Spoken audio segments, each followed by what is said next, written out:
एक बार की बात है, एक बहुत ही धूर्त सियार अपनी जान बचाकर भागते हुए एक दूसरे जंगल में पहुंचा। हे भगवान, आज तो बच गया। अगर उस जंगल में रहता तो मेरा ही शिकार हो गया होता। चलो अब इस नए जंगल में आराम से रहूंगा। अरे भाइयों, मैंने आप सभी को एक जरूरी बात बताने के लिए बुलाया है। हाँ बंदर भाई, बताओ। कल रात पास के जंगल से एक चालाक सियार हमारे जंगल में आया है। उसे उसकी धूर्तता की वजह से जंगल से निकाल दिया गया है। अब आप सब भी संभल कर रहिएगा। जैसे ही रात हुई, सियार सोते हुए जानवरों में से एक को अपना शिकार बनाने का सोचने लगा। सोते हुए किसी एक जानवर का शिकार करके पहले अपनी भूख मिटाऊंगा। पर तभी जंगली कुत्तों के एक झुंड ने उस पर हमला कर दिया। अरे ये कहां से आ गए? मुझे अब गांव की तरफ भागना पड़ेगा। सियार की तरह ही शिकार की तलाश में जंगली कुत्तों ने सियार पर ही हमला बोल दिया और सियार अपनी जान बचाने के लिए गांव की ओर भागा। हाँ, यहाँ छुप जाता हूँ, यहाँ मुझे कोई नहीं देख पाएगा। अरे ये क्या है? चलो, कम से कम मुझे यहाँ कोई नहीं देख पाएगा। मेरा तो रंग ही बदल गया। अच्छा है, अब इसका फायदा उठाकर मैं राजाओं वाले मजे करूंगा। अरे ये कौन सा जानवर आ रहा है? अरे ये तो सियार जैसा लग रहा है, लेकिन इसका रंग क्यों अलग है? मुझे भगवान ने आप सबकी रक्षा के लिए इस जंगल में भेजा है। मतलब आप तो हमारे राजा से भी ज्यादा ताकतवर हुए। अगर भगवान ने तुम्हें हमारे लिए भेजा है तो तुम हमारे राजा हुए। सियार जैसे ही राजा बना, उसकी तो मौज हो गई। वो खूब आराम से रहता और खाता पीता। एक दिन सभी जानवर सियार के पास बैठे बात कर रहे थे। तभी जंगल के दूसरे सियारों की आवाज आई। सियार दूसरे सियारों की आवाज सुनकर खुद को रोक नहीं पाया और वैसे ही आवाज निकालने लगा। तो तुम अपनी चालाकी से हमें भी मूर्ख बना रहे थे। तुम्हें इसकी सजा जरूर मिलेगी। सभी जानवर राजा का आदेश पाते ही उस पर टूट पड़े। इसलिए कहते हैं कि कभी अपनी असली पहचान नहीं छुपानी चाहिए, क्योंकि सच एक दिन सामने आ ही जाता है।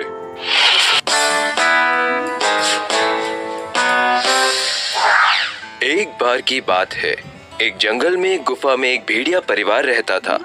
वो दोनों बूढ़े हो रहे थे और शिकार नहीं कर पाते थे। उन्हें फल और बेरीज खाकर गुजारा करना पड़ता था, जो उन्हें बिल्कुल पसंद नहीं था। मुझे ये बिल्कुल पसंद नहीं। क्या हमें ऐसी ही जिंदगी बितानी पड़ेगी?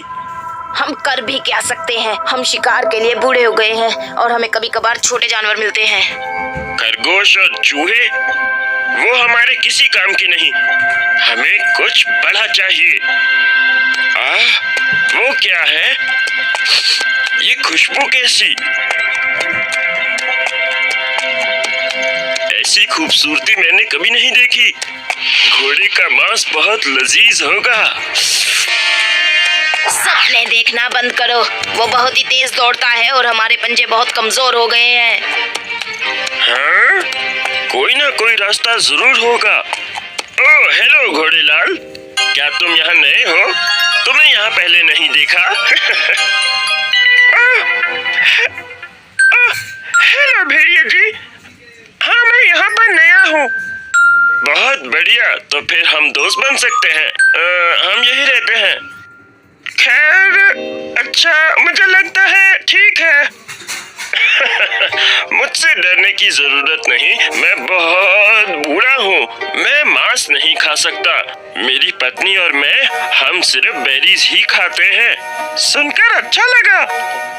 हमें बहुत खुशी है कि तुम्हारे जैसा इतना सुंदर जानवर हमारा दोस्त है। तुम्हारा रंग कितना सफेद है और तुम्हारे बाल कितने सुंदर। शुक्रिया। पता है, मुझे लगता है तुम बहुत अच्छे जानवर हो। क्या तुम राजाओं के वंश से हो?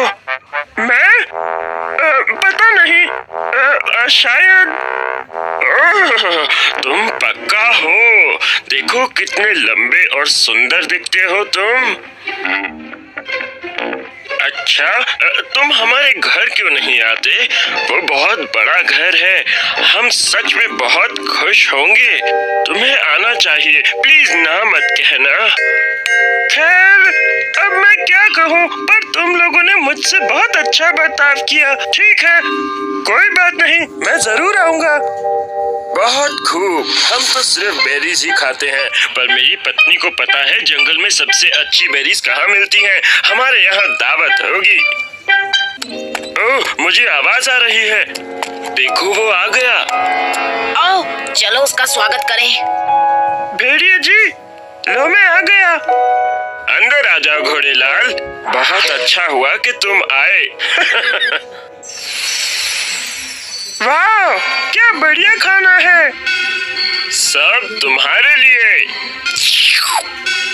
शुक्रिया। ये मेरी पत्नी है, वो तुम्हारा स्वागत करेगी, पर एक परंपरा है हमारी। कैसी परंपरा?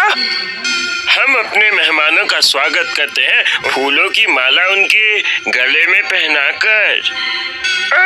ठीक है, तो क्या तुम अपनी गर्दन को नीचे करोगे ताकि ये तुम्हें खूबसूरत हार पहना सके?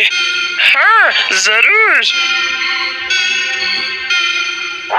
तो बच्चों, झूठी तारीफ करने वालों से सावधान रहना चाहिए।